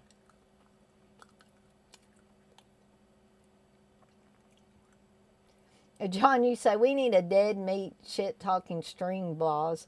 Fuck James Janice. Dirk, you say, you're just saying to these females, step the fuck off and go watch some Lifetime suspense or Scream and kick rocks. Well, not exactly, Dirk. Again, I have nothing against the other women that want to do these live streams. I'm just calling Wes out because it's not really them. It's how some of the guys react to these women. They're just out there doing their thing. Unless they're one that is like, you know, with their boobs all out, hanging out and stuff like that. Like I've talked about other chicks before. But Mel isn't doing that. I've seen some of her videos. She doesn't seem to be projecting any sort of, look at me, look at me. She's just out there doing her thing, it seems like. And I have nothing against that. I'm saying the way some guys react to females, even if females are not trying to project any sort of attitude that they want to be looked at or they want to be lusted after, which Mel obviously is not. She puts on an entertaining video. Again, I'm saying that I have a problem with the reaction of some guys to any female that puts themselves out there and does a live stream. I think you can't watch a handful of somebody's videos and tell me they're knowledgeable about stuff. And Wes can tell me he didn't say that all day long, but I know what somebody said and what they didn't say.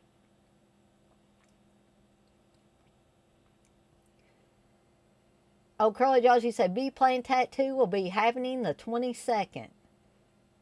$400. You know what Steve would say, oh Curly Jaws? He'd say just give him the $400. He'd probably agree to do a tattoo for you.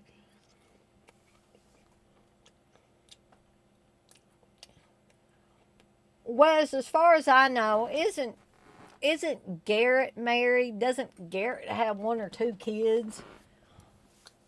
So that sounds kind of... I don't think he's her agent either. Jeez Louise. I don't think she has an agent.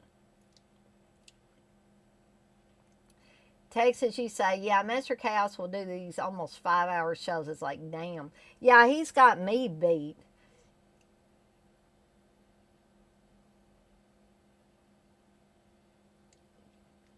Wes, I'm not necessarily talking about chicks that you guys have had on. I'm talking about, you know, there's chicks that you've talked about before that you guys haven't had on Dead Pit.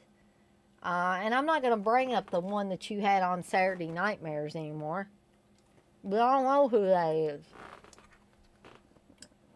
And it's not a jealousy thing either. I mean, I enjoy when you guys have me on. I enjoy getting on there and talking and stuff. And I appreciate that you guys invite me from time to time. So it's not about that at all.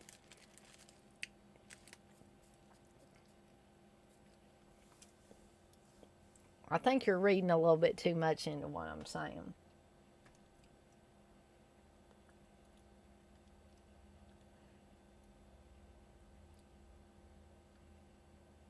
No, as I am not against it. Y'all can have 10,000 females on there. All I was saying was that whether you believe you said this or not, I probably got proof of the chat that Mel, for one, you told me she was very knowledgeable. You didn't necessarily say that she was very knowledgeable about her, but you said she was very knowledgeable.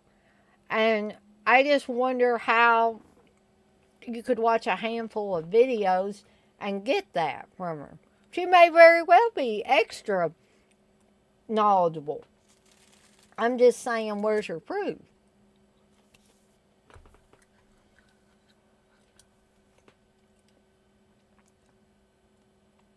Oh, J Dog. Yeah, I miss J Dog. He's still my friend on Facebook, but I don't hear from him like I don't chat with him like I used to. Um, I'm not holding a grudge. I just think that was ridiculous. Um, I mean, he could have had any. He could have had. Okay, I'm just gonna put this out there. Wes could have like that was a night I think that you couldn't be on, right, Aaron, on Saturday Nightmares, and he was looking for a co-host. He could have had anybody on there, male or female, and I'm not talking about me. He could have had Lydia on there. Lydia knows more, aka the horror queen. She knows more about horror than Kim Malicious could ever dream of knowing. I wasn't going to bring this up, but y'all cornered me into it. So if he had had Lydia on there, and I know Lydia was a stripper for a while, but Lydia is like really changed over the years. But that doesn't mean that she doesn't still like horror. But even at that point in time, if he had had Lydia on there, I would have been like, this is cool. Lydia knows what she's talking about. Lydia's not going to get on there and just sit there and giggle and show her boobies. Okay? She would actually add something to the conversation. So that is the difference I'm talking about.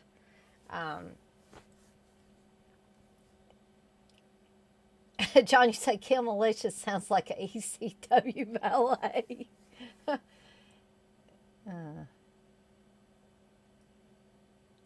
Yes, I realized it was 2009 when that was. I thought it was a little bit later, actually, but yeah, I realized that.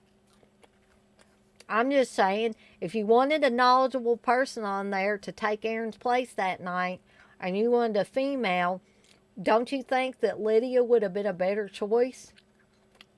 And if you tell me no, I call bullshit on that.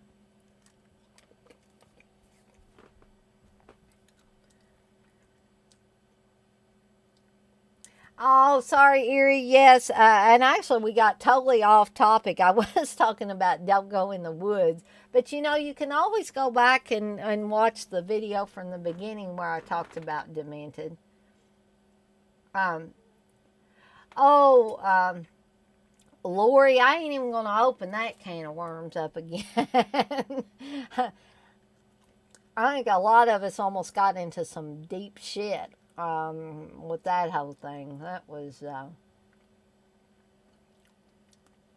yeah, they got messed up. But I did get to hang around Mad Puppet Death or Lori at one of the conventions. And, I mean, she even shared a room with me and my cousin. Um, and I went and, hung out with the guys and with Steve and Joe and a bunch of other people. Oh yeah, Jess was there at the time, and just hung out with a bunch of people and stuff, and people were drinking and stuff like that.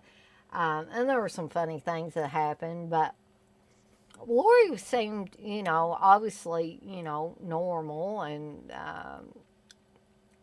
pretty quiet actually. Um, but I don't know. I don't know what she's doing now, Darren.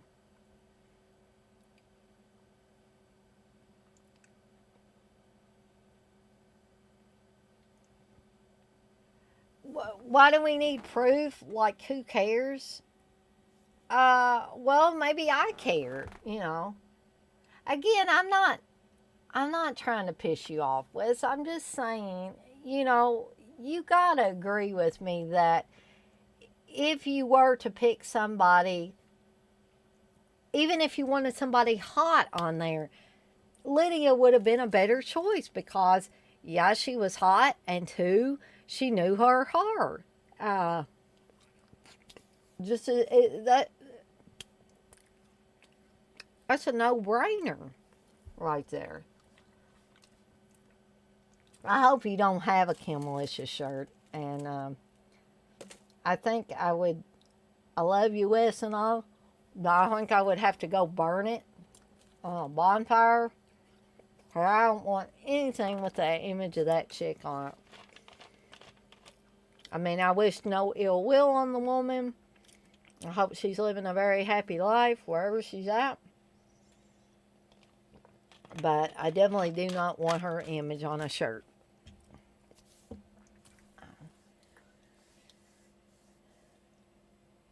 Yeah, you're right, oh Curly Jaws. That's exactly what I said. I would burn it. I have a fire pit right out there. I'd roast me some weenies on top of it. And some marshmallows. Durkee said, Kim Militia sounds like a $5 ratchet stripper prostitute that gives out handies and lap dances for EBT money. No, I don't think she was that down and out. Dirk. She evidently had loads of money to buy bathing suits to show off and new clothes and yeah, all that jazz.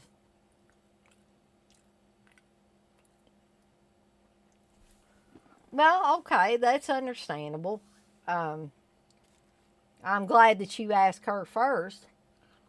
But couldn't you have picked... I'm not talking about me. I am totally out of the equation. This has nothing to do with me. Other than, you know, my feelings about certain things. But I didn't want to be on. You know, if I want to be on, I'll come on. You know. But there still could have been other women, I think, that you could have found. If you wanted a chick on there that looked decent or knew about horror, I'm sure you could have found somebody other than Kim Malicious. Wes, let's be honest. You were a single guy. You wanted this hot chick with her boobs falling out on Saturday Nightmares with you. Come on. I don't think Sarah's going to get mad about that at this point. I mean, you weren't even with her when that was going on. That would be like me getting mad at Steve for stuff he did when he was single. John, you say, LOL, whoever is bug-eyed Betty needs to make an appearance. Just do the big-eyed better look or wear a mask.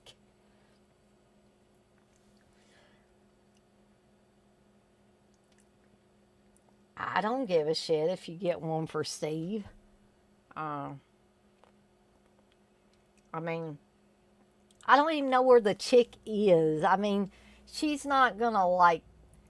I mean, Steve, in my eyes, because I'm married to him, is a nice-looking man, but I don't think that Kim Malicious has any interest in any of you guys.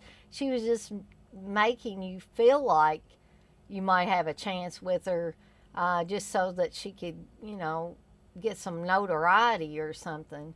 And like I said before, when she started getting notoriety and it was a negative sort, she got all pissy and went around crying about it. And I was like, well, that's what you get when you show half-naked pictures of yourself to everybody you know and don't know.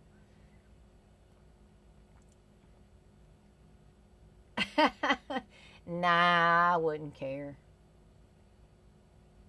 Darren, you say you bet Kim Malicious has got an OnlyFans account? Maybe. Um,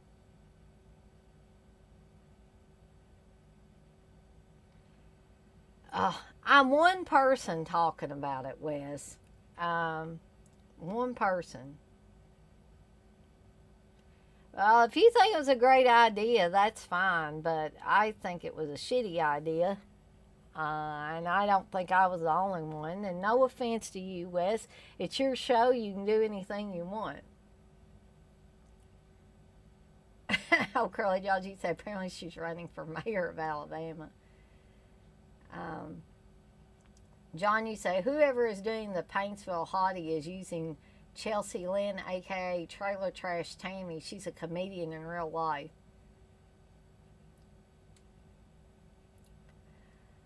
Well, Wes, hon, I don't mean to hurt your feelings, but, you know, I don't think Kim Malicious was interested in anything except getting attention for her body, and finding somebody that would give her money. And I hope to the good Lord up above that you never gave her any money.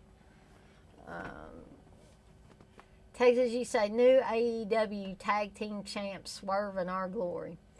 So y'all feel free to keep chatting in there. I'm going to go over the special features on this Don't Go in the Woods Blu-ray. So you have commentary with director. You have commentary with director Mary Gail Arts, the lead actress, and others. There's a great commentary with The Hysteria Continues. Cast and crew featurette that's an hour long. That is long for a movie like this. Autograph signing party featurette that's 30 minutes. TV promo compilation 15 minutes. Theatrical trailer production still gallery. Press and art gallery and script gallery. And both of these actually I would recommend. I know there were at least one or two of you that said Demented was awful. I know Texas said it was awful. There may be some of you that think Don't Go in the Woods is awful.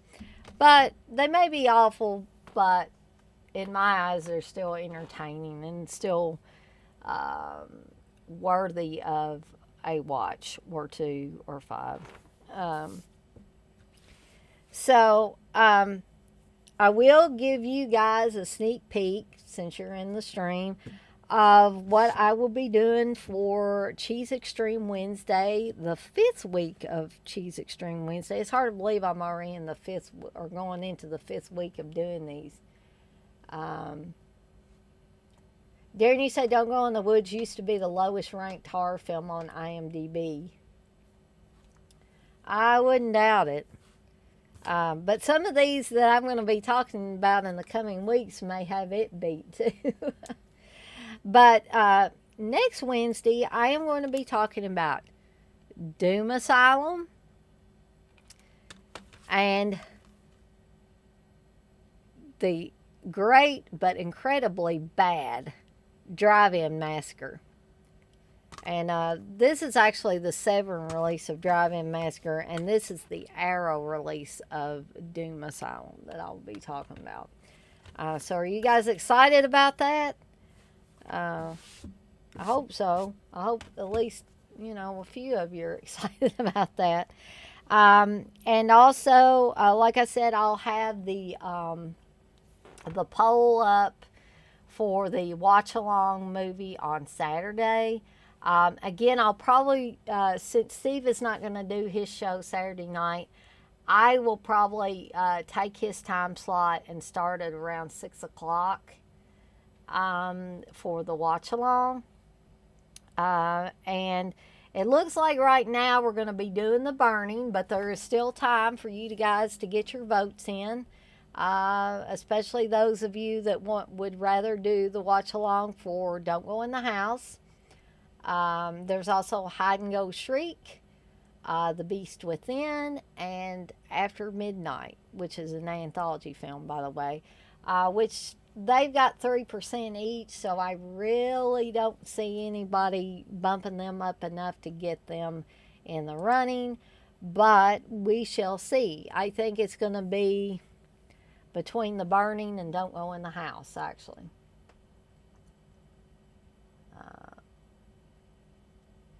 John, you say nice. Drive-In Massacre is a good one. I like it. I'm actually looking forward to watching it again for the stream. Darren, you said that should make for a great show.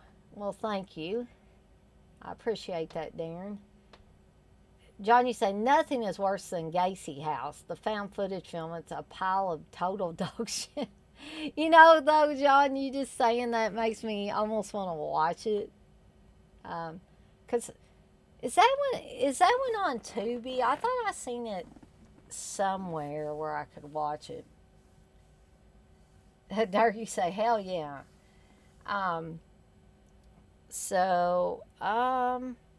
That's about all I got for tonight. But I could stay in here a few more minutes. If y'all want to talk about anything and have any suggestions, comments, tell me to shut up and go away, etc. Um, let's see. Durkee said, I really can't stand the found footage genre as a whole, more bad than good. Yeah, I see that too, Dirk. Steve was like watching a whole bunch of found footage type movies here not very long ago, and a lot of them were like really awful, in my opinion. So yeah, I could definitely um, see people saying that. John, you said The Beast Within was filmed near my sister's house in Jackson, Mississippi. That's awesome, John. He say, "Don't, Dana. It's horrible." You don't think I could sit through it, John? Darren, you say 1 in 100 found footage films are any good. You're probably that estimation, if not dead on, is pretty close. Um, because I think we were better off when those found footage films were few and far between. Because the ones that came out, the ones that we saw, seemed to be a lot better quality. It's like with anything, slashers or anything. The more of them that come out, the worse some of them are unfortunately going to be. But I'll probably stay on here about 5 more minutes till 10:15. Um, then I'm probably going to have to take care of a few things and get relaxed. Because, like I said earlier, I am running a fever right now, which is unfortunately not making me feel that cool.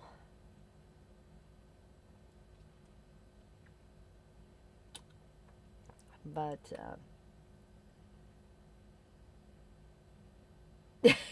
yeah, John, you're right. Oh, Curly Jaws may very well love it. He may say it's the uh, best thing to come out. Since I don't know what's one of the movies that he says one of the greatest movies ever made. And oh, Curly Jaws, bless your heart, I'm not making fun of you if you're still in here. Uh, I am looking forward to Fatal Frames. I find that, Darren, I find that infinitely entertaining. I really do. Um, Even with all the music video style stuff in it, I still find it entertaining.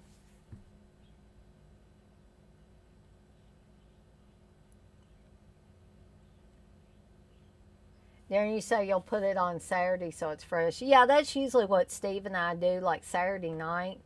And I think Joe Bob's over for the season now, so we could maybe watch it earlier. Um, we maybe can watch it on Friday instead of Saturday, but usually on Saturday evenings we watch them to get ourselves ready. Oh,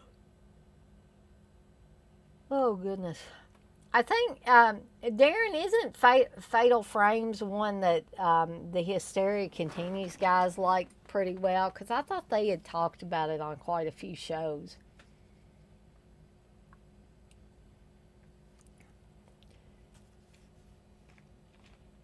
Oh yeah, I forgot. Dirk's never seen it, so yeah, this is gonna be. I think this is gonna be a heck of an experience for him. I'm excited to hear his thoughts on it. I think that movie, and I'll talk about it quite a bit more when we do the show. But I'm thinking that Fatal Frames was a blind buy for me back when I was buying a bunch of DVDs. I would get a bunch of stuff from deep discount.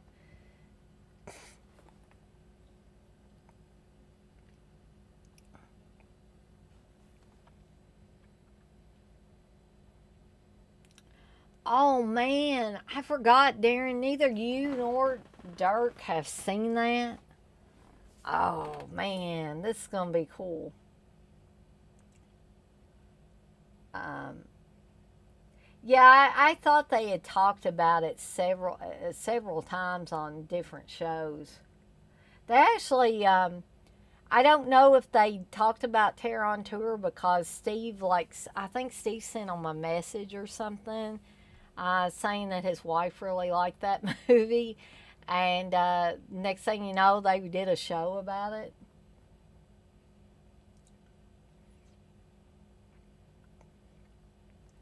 John, you say, I like The Burning, but the Harvey Weinstein thing ruins it a bit for me. I heard he did some stuff on set with a PA or something. Oh, I hadn't heard that one. But yeah, I mean, although it doesn't completely ruin a movie, it does put kind of a damper on some of these movies when you hear stuff like that. Um, yeah, it could be hearsay or it could, you know, what we know now about Harvey Weinstein, it's entirely possible. Um, Darren, you say, I've uncovered 3 articles in my magazines for Fatal Frames. Hopefully, should get some decent info. Cool. You know that Dark Side magazine that you talked about, Darren? I wish I had thought to look and see if they had an issue at Barnes and Noble when Steve and I were there this past weekend. Um, I meant to, and then Steve got me distracted by something else. I think he didn't want me looking at the magazines. He just wanted to get our movies that we'd had them put back for us and get out of there and get back home. But Barnes and Noble usually has that Dark Side magazine, and that is a cool magazine. I've bought 1 or 2 issues, I know.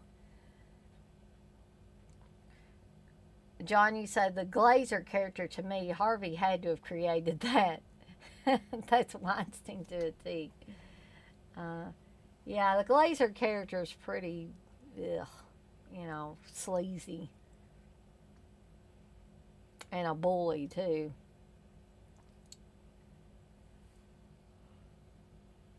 Okay. Oh, goodness. Well, guys, I think if nobody else has anything they want to bring up or comment on or anything, I think I'm going to call it a night and skedaddle on out of here. I thank you guys for coming and hanging out with me for a couple hours, a little over a couple hours actually. And I really, Wes, if you're still in here, I hope I didn't piss you off because that was not my intention. I'm just ribbing you, really. Um, so I hope you didn't take offense because I haven't heard anything from you for a while. But I guess that I will catch you guys all on the flip side. And again, I appreciate you stopping in and hanging out with me for a couple hours. I guess the next thing I'll be doing is that watch along for Saturday. So I look forward to seeing many of you guys in there. Yeah, actually, it's past my bedtime too, Darren, but I know it's got to be past your bedtime. But you have a good one too. And guys, I'll see you next time. Bye for the night. Bye, John.